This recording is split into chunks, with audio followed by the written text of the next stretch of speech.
শেষ বেলায় গরমের তেজ রুখছে শীত। এই সপ্তাহে ঠান্ডা বাড়বে, কোন জেলায় ঘন কুয়াশা। ফেব্রুয়ারির প্রথম 3 দিনে কিছুটা স্বস্তি দিল শীত। দাপুটা কামব্যাক না হলেও রুখে দিল গরমের তেজ। তার জেরে জানুয়ারির শেষের দিকে যে বেশ গরম গরম লাগছিল, এখন সেখান থেকে কিছুটা মুক্তি মিলেছে।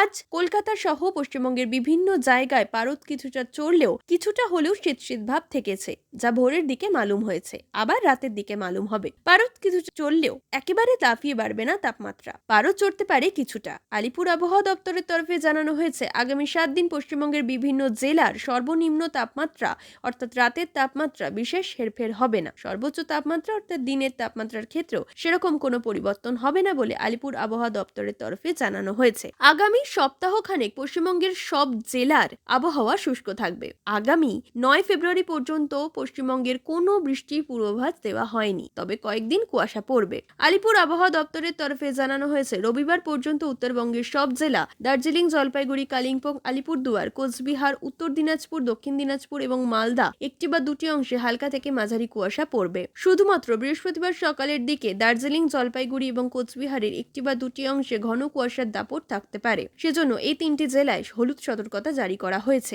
অন্যদিকে দক্ষিণবঙ্গের জেলাগুলির মধ্যে বুধবার এবং বৃহস্পতিবার দক্ষিণ 24 পরগনা, পশ্চিম বর্ধমান এবং বীরভূমের একটি বা দুটি অংশে হালকা থেকে মাঝারি কুয়াশা পড়বে। দক্ষিণবঙ্গের বাকি 12টি জেলা কলকাতা, হুগলি, উত্তর 24 পরগনা, পূর্ব মেদিনীপুর, পশ্চিম মেদিনীপুর, ঝাড়গ্রাম, পুরুলিয়া, বাঁকুড়া, পূর্ব বর্ধমান, মুর্শিদাবাদ এবং নদিয়ায় কুয়াশা সতর্কতা জারি করা হয়নি। আলিপুর আবহাওয়া দপ্তরের তরফে জানানো হয়েছে, আজ কলকাতার সর্বনিম্ন তাপমাত্রা হলো 15.3 ডিগ্রি সেলসিয়াস, যা স্বাভাবিকের থেকে 0.3 ডিগ্রি কম। তবে সোমবারের থেকে তাপমাত্রা 0.2 ডিগ্রি মতো বেড়েছে। আবার সর্বোচ্চ তাপমাত্রা ঠেকেছে 25.9 ডিগ্রিতে, যা স্বাভাবিকের থেকে 1.1 ডিগ্রি কম। আজ কলকাতার সর্বোচ্চ তাপমাত্রা থাকতে পারে 26 ডিগ্রির আশেপাশে, আর সর্বোচ্চ তাপমাত্রা 16 ডিগ্রির আশেপাশে থাকতে পারে।